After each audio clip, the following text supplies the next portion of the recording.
국가폭력은 어떤 경우에도 용서될 수 없습니다. 제주 4.3 계엄에 의한 국민 학살이 결국 단죄되지 못했고 그 때문에 다시 80년 5월의 계엄령에 의한 국민 학살이 이어졌습니다. 그에 대한 책임 역시 완벽하게 묻지 못했기 때문에 오늘날 다시 계엄에 의한 군정을 꿈꾸는 황당무계한 일이 벌어졌습니다. 12.3 친위 군사 쿠데타 계획에는 약 5천 명에서 1만 명의 국민을 학살하려던 계획이 들어 있습니다. 자신의 안위를 위해서 그 하잘것없는 명예와 권력을 위해서 수천 개의 만 개의 우주를 말살하려 했습니다. 당 지도부가 이재명 대표가 탄핵 심판 결과에 승복하겠다는 말을 안 해서 좀 비판 중인데 의원님은 헌재가 어떤 결과를 내면서 민당은 불복 빌드업을 쌓고 있다.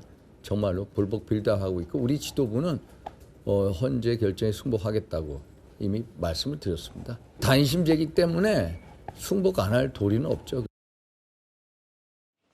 근데 지금 이제 여당이든 야당이든 내일 있을 선고 승복해라. 뭐 당신은 불복이냐 이런 신경전과 여론전을 넘어서 아까 이재명 대표의 얘기 1만 명 학살 계획에 대한 주장도 오늘 새롭게 나왔기 때문에요. 앞서 계신 여기 세 분께는 이 질문을 공이 드렸어서 정영진 변호사님. 네네. 12.3 계엄 때 1만 명 학살 계획이 있었다. 이 대표의 이 주장을 어떻게 받아들이시겠어요? 저는 굉장히 유감이라고 생각합니다. 4.3이라고 하는 건요.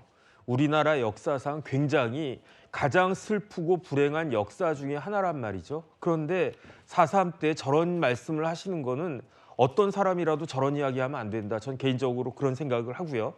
옛날에 우간다에 어떤 사람이 있었느냐. 이디 아민이라고 하는 사람이 있었어요. 대통령이었는데 그런데 그 사람이 수십만 명을 학살했다라고 해가지고 이디 아민 하면 학살자라고 하는 평이 붙어 있단 말이죠. 그런데 설마 윤석열 대통령이 이디 아민 같은 사람이겠습니까? 아무리 윤석열 대통령에 대해서 불만이 많고 문제점이 있다라고 생각을 해도 저렇게 1만 명이 넘어가는 사람을 학살했다라는 계획이 학살할 것이다라고 하는 계획이 있었다라는 이야기를 어떻게 저렇게 쉽게 할 수 있나? 그다음에 저 정도 말씀을 하시려면 그것도 뭐 일개 국회의원이나 그런 분이 아니고 제1당의 대표가 저런 말씀을 하시려면 명백하고 명확한 직접적인 증거가 있어야 되는 거 아니겠습니까? 그런 거 없이 저렇게 말씀하시는 건요. 굉장히 잘못된 것이다 생각이 되고 그다음 오히려 또 시점도 문제란 말이죠. 내일이면 윤석열 대통령에 대한 탄핵 선고가 이제 불과 한 뭐 열 몇 시간 뒤면 나오지 않겠습니까? 그러게요. 그런데 그 시점에 있어서 저런 이야기를 했다라고 하는 것은 어떤 의심을 받을 수 있느냐. 저런 이야기 해가지고 혹시나 하는 그런 생각으로 만약에 기각적으로 생각했던 재판관들의 마음을 인용적으로 돌리려는 건가? 그런 의심까지 받기 때문에 왜 저런 그 불필요한 이야기를 해가지고 쓸데없는 논란을 지금과 같이 온 국민들의 신경이 날카로운 상태에서 저런 이야기를 하는지 저로서는 진짜 납득이 되지가 않습니다. 그 장윤미 변호사님, 네. 저하고 화면을 좀 같이 보실게요. 저희 정치 시그널에 직접 나와서 이재명 대표가 당연히 승복할 수밖에 없다라는 얘기를 했다가 승복은 윤석열이 하는 거다. 그 윤 대통령 승복 메시지 안 낸 거에 대한 뭐 비판 소지 이런 거는 저희 이어지는 주제에 있기 때문에 그때 얘기를 할 텐데 뭐 어쨌든 이재명 대표도 애들러서라도 승복 메시지 내야 되는 거 아니냐. 불복 절차 밟고 있는 거라는 여당 비판 어떻게 받아들이시겠어요? 이미 냈으니까요. 그런데 승복 메시지는 누구한테 요청하는 게 자연스럽습니까? 승복의 당사자입니다. 지금 피청구인이 이재명입니까? 아니요. 피청구인 윤석열입니다. 그러면 누가 불복하지 않겠다고 승복하겠다고 이야기를 해야 됩니까? 조갑제시, 전 민주당 의원들 발언 인용하지 않겠습니다. 보수 스피커로 계시는 조갑제 대표 이렇게 이야기했습니다. 승복 메시지는 가해자가 내는 것이다.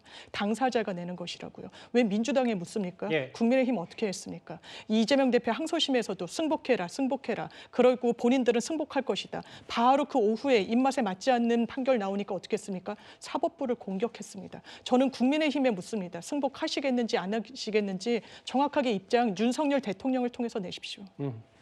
뭐 권성동 대표는 승복 메시지를 냈고 장윤미 변호사 말씀은 아니 3주 전에 했는데 뭐 하냐. 근데 승복은 피청구인 윤 대통령이 하는 거다라고 했어요, 이 대표. 잠시만요. 속보가 추가로 들어온 것 같은데 제가 읽어보겠습니다. 여당도 가만히 있지 않았어요. 법률위원 차원에서 주진 의원이 이거는 허위 사실 유포한 거다라고 하면서 확인된 바 없는 명백한 허위 사실이다라고 했습니다. 형사고발 조치를 하겠다. 여당. 다시 공당의 대표가 선거 전날 허위 내용을 유포했다라고 얘기를 했는데요. 탄핵 기각 결정을 뒤엎어보려는 악의적인 시도다.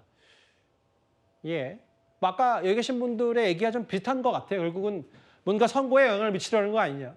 민주적 절차와 법치를 정면을 부정하고 허위사실 유포이기 때문에 좌시할 수 없고 고발 조치하겠다. 선거 전날까지 지금 여야가 극렬히 맞서 싸우고 있습니다. 이재명 대표가 오늘 새롭게 혹은 뒤늦게 10,000명 학살 계획 주장을 내놨다면 반면 오늘 아침에 국민의힘에서는요. 대통령이 기각이 돼서 돌아온다면 우리 당도 서둘러서 적극적으로 개헌을 추진하겠다고 했습니다. 자녀 임기에 연연해하지 않고 개헌과 정치 개혁을 마지막 사명으로 생각하여 87 체제 개선에 최선을 다하고 싶습니다. 급변하는 국제 정세와 글로벌 복합 위기 상황을 감안하여 대통령은 대외 관계에 치중하고 국내 문제는 총리에게 대폭 위임할 생각입니다. 저와 국민의힘은 대통령 탄핵 심판 판결에 승복할 것이며 헌재 심판 결과가 대통령 직무 복귀로 결정된다면 우리 당도 서둘러 적극적으로 개헌을 추진하겠습니다. 대통령께서도 임기에 연연하지 않겠다고 약속한 만큼 국민의 뜻을 모아 시대 정신에 맞는 헌법을 만드는 데 최선을 다하겠습니다. 개헌 얘기. 직무 복귀가 결정된다면 서둘러 개헌을 추진할 거다라는 게 권영세 비대위원장 얘기인데 여러 과정들이 있겠죠. 일단 기각이 돼야 되니까 이현정 의원 생각은 어떠세요? 국민의힘의 이 얘기. 자, 지금 이제 이 에너지가 굉장히 지금 막 뭉쳐 있는 상황 아니겠습니까? 그렇죠. 이런 에너지를 내일의 어떤 결정이 만약에 이제 기각으로 난다고 그러면 예. 어떤 시기는지 해소를 해야 될 겁니다. 자칫 이걸 잘못해서 해소를 하게 되면 정말 끝없는 이제 아스팔트 위의 대결로 갈 수밖에 없어요. 자, 그렇다면 만약에 업무에 복귀하는 윤석열 대통령이 이 문제에 대한 어떤 이 비전을 국민들에게 제시를 해야 될 겁니다. 근데 지난번 그 최후 진술에서 저는 굉장히 좀 아쉬웠던 게 뭐냐면 예. 그동안 개헌 이야기는 많은 사람들이 이야기를 했습니다. 이야기를 했는데 결국 이루어지지 않았거든요. 그 이유는 뭐냐면 구체성이 없었기 때문에 그렇습니다. 즉 내가 예를 들어서 언제까지 퇴임하겠다.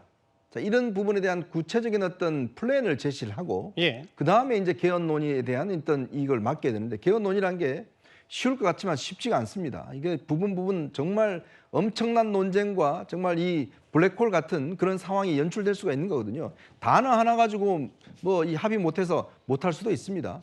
그만큼 개헌이라는 거는 우리 사회가 가지고 있는 총체적인 어떤 가치의 집합체이기 때문에 굉장히 어렵거든요.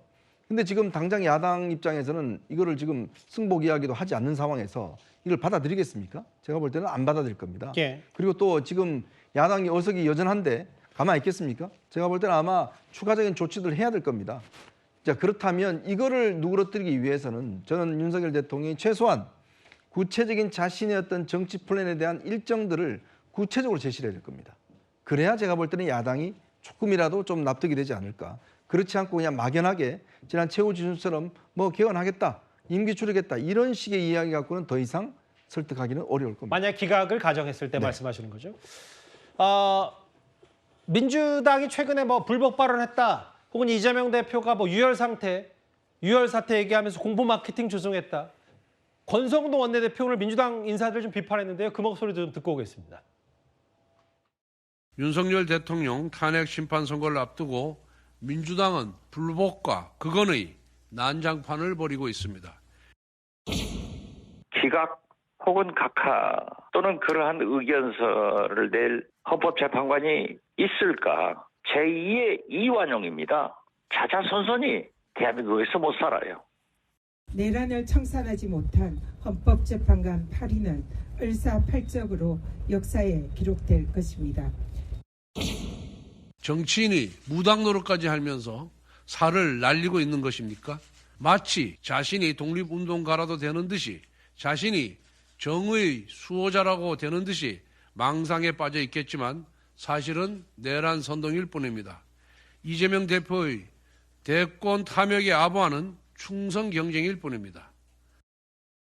서영주 대변인, 네. 사실 여야 할 것 없이 시점만 다르지 헌법재판소 흔들기는 비슷한 것 같아서 뭐 저는 그런데 이제 이런 게 있어요. 이제 민주당 분들 얘기하거나 혹은 야권에서 다 입을 모아서 전원일치, 8대0 만장일치 얘기하면서도 만에 하나 조금이라도 기각 나오면 뭐 제2의 이완용, 반역자. 근데 굳이 만약에 전원일치를 장담하면 이런 극단적인 표현까지 쓸 필요는 없을 텐데 왜 이러는 걸까요? 그러니까 이제 뭐 그건 당위적인 얘기죠. 이렇게 헌법에 대한 유린, 역대 우리 대한민국 정치사를 돌아볼 만큼의 정치력이 있는 박지원 의원도 헌법재판소가 이런 명백한 증거와 증언들이 확실한 이 내란 행위에 대해서 이게 8대0 인용이 아니라 다른 의견을 낸다? 이거는 제2의 이완용이라고 할 만큼 아주 역사에 죄를 짓는 것이다. 그 얘기지요. 예를 들면 저희가 구테타 기억 안 납니까? 이승만, 박정희, 전두환. 정말 한 8차례에 대한 구테타를 제 기억에 나는데 다 성공한 구테타였어요. 근데 그 성공한 구테타가 뭐가 있었냐? 다 국민들의 희생이 있었습니다. 피를 흘리고 죽었던 죽음들이 있었고.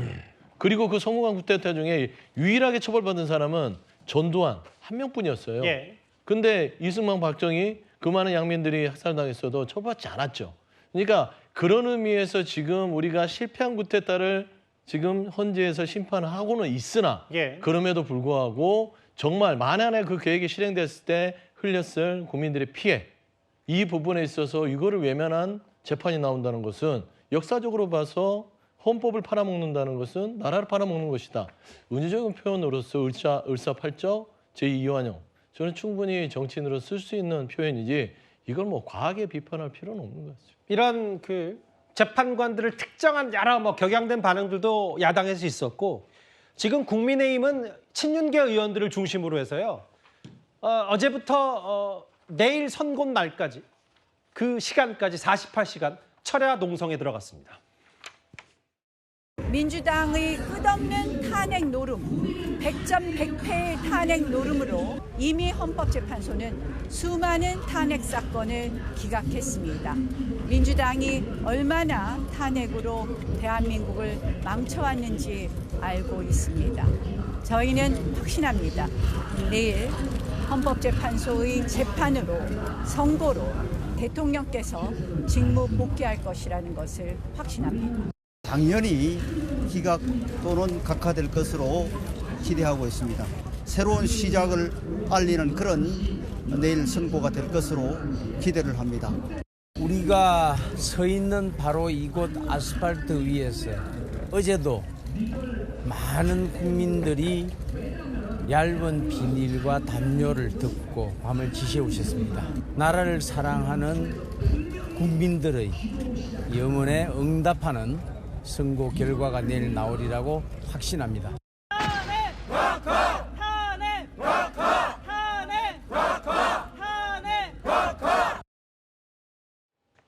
48시간 철야 농성, 기각이든 각하든 대통령은 돌아와야 된다라는 국민의힘 사람들 얘기를 좀 봤다면요.